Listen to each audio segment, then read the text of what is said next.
چونکہ کل کی نشست میں جو ہمارا سب سے امپورٹنٹ سوال تھا وہ تھا سادات اکرام کے تعلق سے، کہ سادات اکرام کو زکوٰۃ کیوں نہیں دی جاتی، اور سادات اکرام کو زکوٰۃ کن صورتوں میں دے سکتے ہیں یا بالکل قطعی نہیں دے سکتے۔ جی،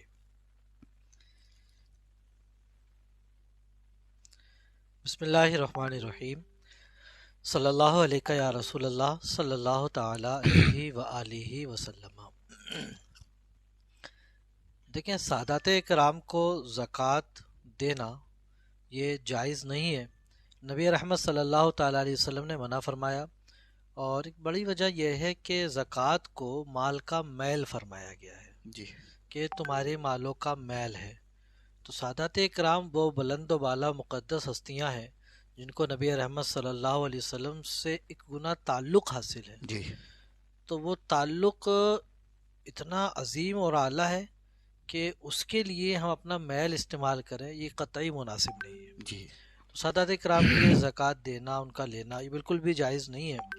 جی اب رہا مسئلہ یہ کہ بہت سے سادات اکرام بہت زیادہ ضرورت مند ہوتے ہیں، اور پھر بیچارے عام فقراء کی طرح کہہ بھی نہیں سکتے نہیں ہیں، سکتے۔ جی عزت نفس، نسبت جی اور یہ خاندانی منصب، یہ ساری چیزیں آڑ آتی ہے، تو وہ کیا کرے بیچارہ۔ جی تو دیکھیں، اس کے لیے اعلیٰ حضرت سرکار نے بہت ہی اچھا فتح رضیہ میں لکھا بھی ہے، خلاصہ میں پیش کر رہا ہوں جی کہ کیا ضرورت ہے کہ زکوٰۃ ہی سے ان کی مدد کی جائے۔ جی جو مالدار حضرات ہیں وہ آگے آئیں جی اور اپنے خالص مال سے ان کی مدد کریں۔ آپ اچھا، ماشاء اللہ۔ کتنی ساری خواہشات پہ اپنے مال اٹھا دیتے ہیں آپ، جی تو آپ اپنے خالص مال سے ان نفوس قدسیہ کی مدد کریں، اور یاد رکھیں ان کی مدد کرنا یہ آخرت میں آپ کو ایسی جگہ کام دے گا جہاں کوئی کام آنے والا نہیں ہے۔ حدیث پاک کا خلاصہ ہے کہ جس نے میرے اہل بیت کے ساتھ صلہ کیا ہے تو اس کا بدلہ میرے ذمہ ہے۔ جی اور ایک دوسری حدیث پاک میں ہے کہ جس نے میرے اہل بیت کے ساتھ صلہ کی ہے تو اس کا ذمہ میرے بدلے ہے جب مجھ سے بروز محشر ملاقات ہوگی۔ جی اس میں ایک لفظ ہے، اس میں توجہ دینا چاہوں گا ناظرین کی۔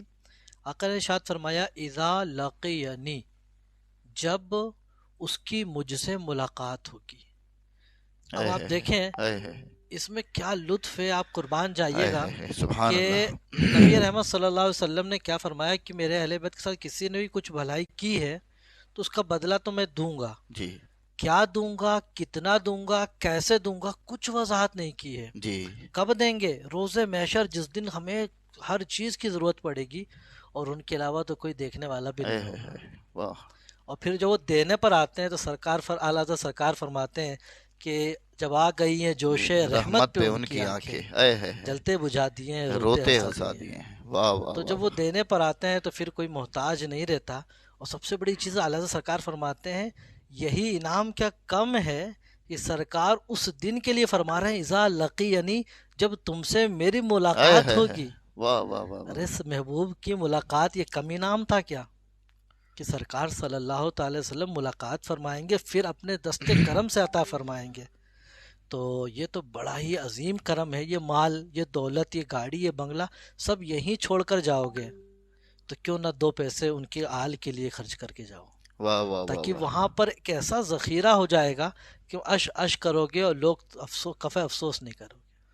ماشاء اللہ، بڑی آپ کی گفتگو سے ایک بڑی پیاری بات میرے ذہن میں آئی، اور مجھ سے رہا نہیں جا رہا ہے کہ میں جی اسے روک لوں، کہ حقیقت معنوں میں کہ اہل بیت کے ساتھ صلہ رحمی کرنے والے کو اللہ کے نبی نے یہ بشارت دی کہ جب اس کی مجھ سے ملاقات ہوگی، جی، تو یہ تو معراج ہے بندے کی، بندے کی کہ معراج۔ بندے کی کہ جب وہ اللہ کے رسول سے ملاقات کر لے، اور خصوصاً اس امر کے تحت کہ اس نے اہل بیت کے ساتھ صلہ رحمی کی، تو تبھی بڑے دعوے کے ساتھ بیدم وارسی علیہ الرحمٰ نے کہا ہے کہ بروز عجب تماشا ہو میدان حشر میں میدان بیدم، حشر میں ایک دم۔ کہ سب ہیں پیش خدا اور میں روبروئے رسول۔ واہ واہ، بے وہ شک۔ کہنے کی وجہ یہ تھی کہ انہوں نے یہ پڑھ رکھا تھا کہ وہ پوری زندگی اہل بیت کی محبت میں صرف ہوئی ہے، تب انہوں نے کہا کہ بیدم یہی تو ہے مقصود کائنات، خیر النساء حسن علی اور حسین۔ یعنی یہ جو شعر آپ نے فرمایا، ماشاءاللہ بڑی پیاری گفتگو، لیکن حضرت اس ضمن میں ایک بات ہاں ذہن میں جی، آتی ہے. یہ تو ہو گیا مالدار کے حوالے سے جی لیکن مان لیجیے اگر کوئی نہیں دے رہا ہے تو پھر کیا کیا جائے؟ تو پھر دیکھیں متوسط الحال جو لوگ ہیں وہ اپنی زکوٰۃ نکالیں، جی زکوٰۃ نکالنے کے بعد کسی شریف فقیر کو ڈھونڈیں جی اور اس کو سمجھا دیں یہ باتیں، جی اس کو یہ فائدہ بھی سمجھا دیں کہ دیکھو یہ زکوٰۃ ہم تم کو ادا کر دیں گے، تم مالک ہو جاؤ، جی اس کے بعد اپنی خوشی سے ان بڑی بزرگوں کی خدمت کر لو، کر لو. تو اس سے فائدہ یہ ہوگا زکوٰۃ بھی ادا ہوگی اور ثواب تم کو بھی ملے گا، مجھ کو بھی اے ملے ہے گا۔ واہ. تو اس طرح سے اس بڑے کام کے لیے آپ کسی شریف فقیر کو مالک بنا دیں، پھر وہ اپنی طرف سے اس بارگاہ میں نظر پیش کر نظر دے، کر دے. تو پھر اس طرح سے دونوں کا کام چل جائے گا۔ چل جائے اور گا. فقیر کو چاہیے کیا؟ بیٹھے بیٹھے پیسے